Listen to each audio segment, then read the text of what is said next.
नमस्कार दोस्तों, आज हम बात करने वाले हैं पंजशीर घाटी की। अफगानिस्तान की यह घाटी जो आज फिर से चर्चा का विषय बनी हुई है, क्योंकि जब से अफगानिस्तान में तालिबान की वापसी हुई है और एक बार फिर वह पंजशीर की घाटी की तरफ अपने पैरों को बढ़ा रहा है, वह उस पर कब्जा करने की कोशिश कर रहा है। तो आज हम बात करेंगे कि पंजशीर की घाटी जो तालिबान के सत्ता में वापसी के बाद सबसे ज़्यादा चर्चा का विषय बनी हुई है, उसकी भौगोलिक स्थिति क्या है और इसका इतिहास क्या रहा है। क्या है इस पंजशीर की घाटी में, जिसने सोवियत संघ की सेना और इससे पहले तालिबान तक को कई बार टक्कर दे चुकी है। तो आज हम इस वीडियो में इसी पंजशीर घाटी की भौगोलिक स्थिति, इसका इतिहास और यहाँ रहने वाले जाबाज लड़ाकों के बारे में जानेंगे। पंजशीर का इलाका जो कि 1980 में सोवियत संघ के खिलाफ युद्ध और 90 के दशक में और वर्तमान समय में तालिबान के खिलाफ फिर से एक मजबूत धुरी बनकर टक्कर दे रहा है। बात की जाए यहाँ की भौगोलिक संरचना की, तो यह कोई एक घाटी नहीं है। यहाँ पर कई घाटियों के समूह को मिलाकर इस घाटी का निर्माण होता है। अफगानिस्तान की राजधानी काबुल से महज 30 किलोमीटर की दूरी पर उत्तर पश्चिम से लेकर के उत्तर पूर्व तक 120 किलोमीटर की एरिया में यह घाटी फैली हुई है। कहा जाए तो पंजशीर का वास्तविक नाम पंजशेर है, जिसको फारसी भाषा के उच्चारण में पंजशीर कहा जाता है। बताया जाता है कि इस वादी के नामकरण के पीछे भी एक कहानी है। इस घाटी का नाम उन 5 भाइयों के रुतबे और उनके सम्मान को दर्शाने के लिए स्थानीय लोगों ने रखा, जिन्होंने 10वीं शताब्दी में महमूद गजनवी के लिए इस दुर्गम इलाके में नदी पर एक पुल का निर्माण किया था।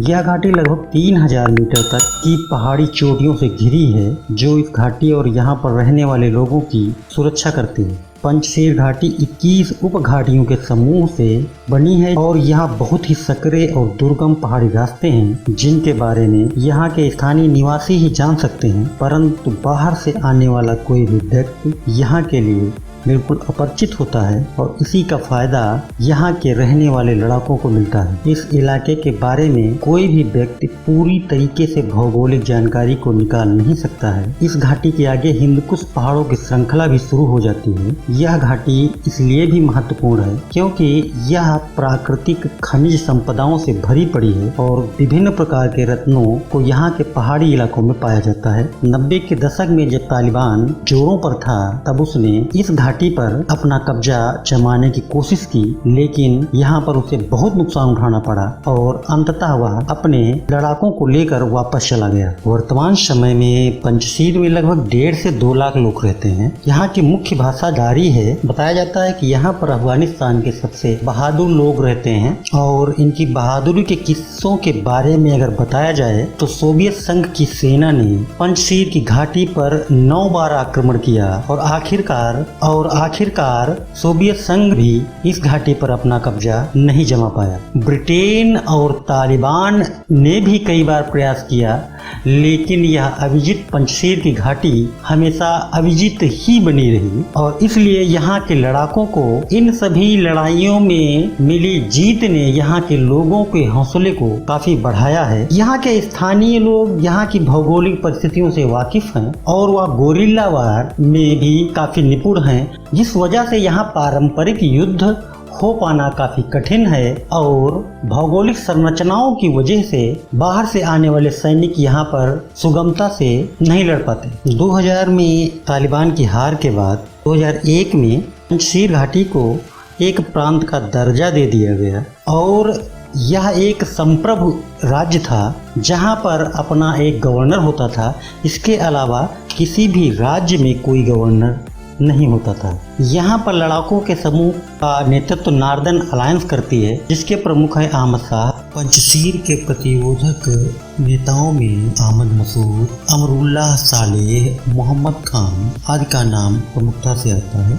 नॉर्दर्न अलायंस 1996 से लेकर के 2001 तक काबुल पर तालिबानी शासन का विरोध करने वाले विद्रोहियों का एक प्रमुख संगठन था और इस संगठन में अहमद शाह मसूद, अमरुल्लाह सालेह के अतिरिक्त करीम खलीली, अब्दुल्ला, मोहम्मद मोहकिक, अब्दुल कादिर, आसिफ मोहसेनी आदि बड़े लोगों का नाम है जो इस संगठन का नेतृत्व कर रहे थे और अपने लड़ाकों की हौसला अफजाई में काफी योगदान कर रहे थे। अमरुल्लाह सलेह का एक ट्वीट काफी लोकप्रिय हो रहा था। उन्होंने कहा था कि सभी लोगों को देश के कानून और यहाँ के प्रशासन का सम्मान करना चाहिए। हिंसा की इसमें कोई जगह नहीं है। अफगानिस्तान अपने आप में इतना बड़ा देश है, पाकिस्तान इसे निगल नहीं सकता।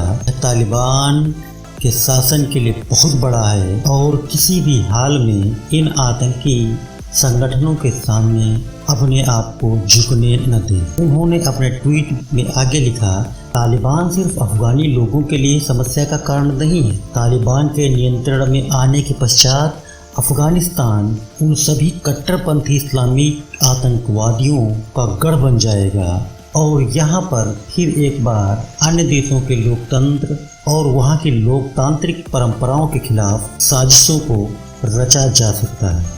पंजशीर की घाटी का इतिहास अहमद शाह मसूद से भी जुड़ा हुआ है। अहमद शाह मसूद तालिबान के विद्रोही बल के एक सशक्त नेता थे जिन्हें तालिबान अपना सबसे बड़ा दुश्मन मानता था। अमेरिका पर हुए 9/11 के हमले के 2 दिन पूर्व ही एक फिदायीन हमले में अहमद शाह मसूद की हत्या कर दी गई थी। उनके इस जज्बे ने तालिबान के खिलाफ लोगों के रग रग में लड़ने की शक्ति बढ़ा दी और इस संगठन का नेतृत्व अब उनके बेटे अहमद मसूद और उपराष्ट्रपति अमरुल्लाह सलेह के नियंत्रण में है। लगभग 1.5 से 2 लाख की आबादी वाला यह क्षेत्र और यहाँ के रहने वाले लोग अपनी स्वायत्तता और स्वतंत्रता के लिए हमेशा लड़ने और भिड़ने के लिए तैयार रहते हैं।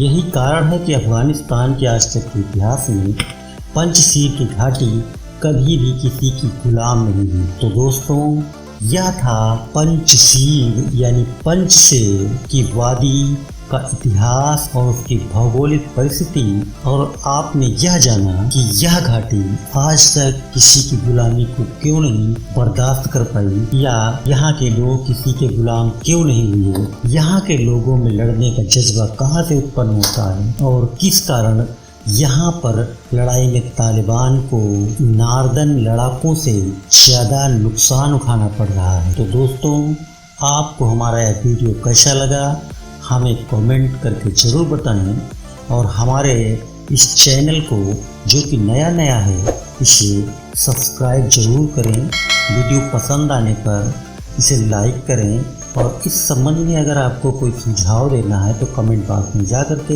हमें सुझाव दे सकते हैं। अगर आप किसी विशेष विषय पर भी वीडियो चाहते हैं तो भी कमेंट बॉक्स में कमेंट करके बता सकते हैं। वीडियो को ज़्यादा से ज़्यादा लोगों तक शेयर करें ताकि उन्हें भी इस विषय में पूरी जानकारी मिल सके। धन्यवाद। जय हिंद, जय भारत।